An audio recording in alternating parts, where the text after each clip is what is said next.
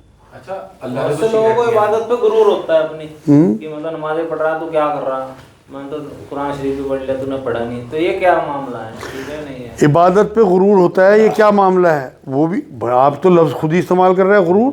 غرور تو صرف اللہ کو زیب دیتا ہے.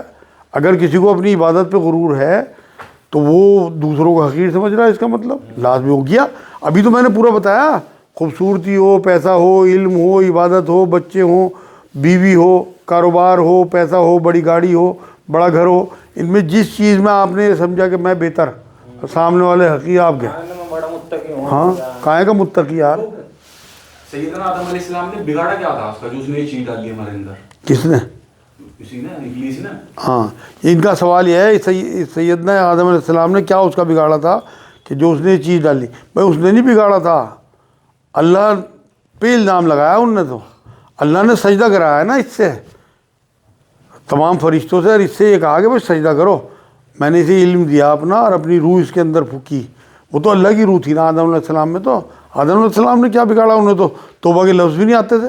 جب ان نے انہیں بہکایا تو وہ تو بے چین ہو گئے اندر سے، کیونکہ سلیم فطرت انسان تھے کہ میں کیا کروں، میرے سے تو غلطی ہو گئی. تو وہاں اللہ نے قرآن میں ہے تو وہ لفظ کہ اللہ نے لفظ سکھائے انہیں، اور انہوں نے توبہ کی، پھر انہوں نے نبی بنایا. اچھا یہ کمپلسیشن ہے ہمارا. ہاں توبہ کریں گے تو درجہ. بس ہم تو آدم زادے ہیں، ہم تو نبی کی اولاد ہیں. اذان پر کتا بھونکے پہ کیا کریں؟ ان کا سوال یہ اذان پہ کتا بھونکے تو کیا کریں؟ اسے بھگا دیں وہاں سے. اور اگر روز روز بھونکتا ہو اور ایک ہی کتا ہو تو جان سے مار دیں. کیونکہ اللہ کے نام پہ یہ جو ہے نا شیطانی جو ہے وہی بھونکاتا ہے انہیں. کیا نکاح پڑھانے کے پیسے لینا ٹھیک ہے؟ ان کا سوال ہے کیا نکاح پڑھانے کے پیسے لینا ٹھیک ہے؟ ہاں کوئی حرج نہیں ہے بھائی، اجرت ہے اس سے، وہ ٹائم لگا رہا اپنا، جا رہا وہاں پہ، تو بالکل میرے نزدیک تو کوئی حرج نہیں ہے. اسی طرح کیا قرآن شریف پڑھنے والا اگر زیادہ پیسے مانگے تو اسے کم کرا سکتے ہیں؟ ان کا سوال یہ ہے قرآن یا نکاح پڑھانے والا؟ نہیں قرآن شریف والے بھی اگر مان لیں. ان کا سوال یہ قرآن شریف پڑھانے والے اگر پیسے زیادہ مانگیں تو کیا اسے کم کرا سکتے ہیں؟ بھائی اسے تو پیسے مانگنے کا حق ہی نہیں ہے.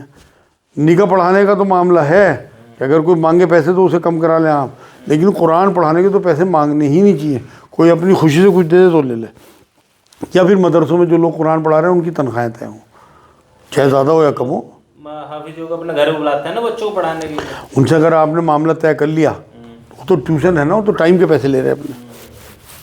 میراتھن دوڑ میں حصہ لینا اور ٹی وی پر دیکھنا کیا ٹھیک ہے؟ میراتھن دوڑ میں حصہ لینا اور ٹی وی دیکھنا کیا ٹھیک ہے؟ میرے نزدیک تو ٹھیک ہے نہیں بھائی. جبکہ اس کا پیسہ غریبوں کے لیے خرچ ہوگا. کہیں جاتا ہو، چاہے اس میں عورت مرد کا خلط ملت ہے، آدھی ننگی لڑکیاں دوڑتی ہیں، ٹی وی پہ بھی دیکھنا میرے نزدیک تو ٹھیک نہیں ہے میرے بھائی. اپنی میں نے تو بتایا تو آخرت پہ نظر رکھو، اپنی آنکھیں بچاؤ، اپنے ذہن بچاؤ. کتنے دن کی زندگی ہے، کیسی میراتھن، کیسی دوڑ، کیسا پیسہ. آپ اپنے پاس سے پیسہ غریبوں کو خرچ کر دو، اس سے بہتر ہے. اچھا انڈونیشیا کی مسلمان لڑکی ہے یہ بھی، وہ پچھلے ہفتے جیتی، اس میں وہ باکسنگ کر رہی، فائٹ کر رہی، وہ پورے حجاب میں ہے، وہ اس کی تعریف کر رہی دنیا میں لوگ، تو وہ بھی غلط ہے. نہیں اگر کوئی حجاب میں ہے، اللہ کے پروٹوکول پورے کر رہی، کوئی دقت نہیں ہے، بالکل نہیں، کوئی منائی نہیں ہے. نبی اکرم صلی اللہ علیہ وسلم کے زمانے میں عورتیں جو ہے وہ مسجد نبوی میں بھی آتی تھی اور صحابہ اکرام کی مرہم پٹی کرنے کے لیے جہاد میں بھی جاتی تھی.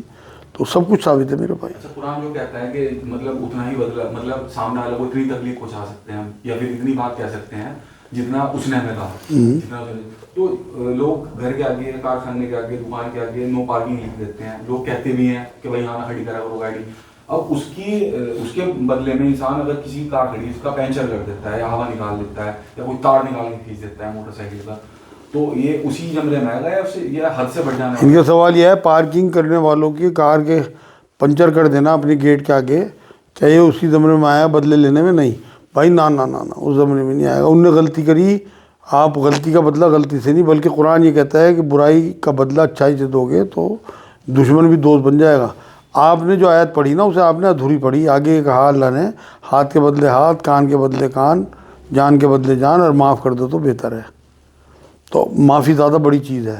آپ نے اس کا پنچر کر دیا اور وہ نکلا آگے ایم پی کا بیٹا اور شام کو لے آیا پستول، آپ نے تو اپنی جان اور اپنے بچوں کی جان ہی آپ نے اس میں ڈال دی.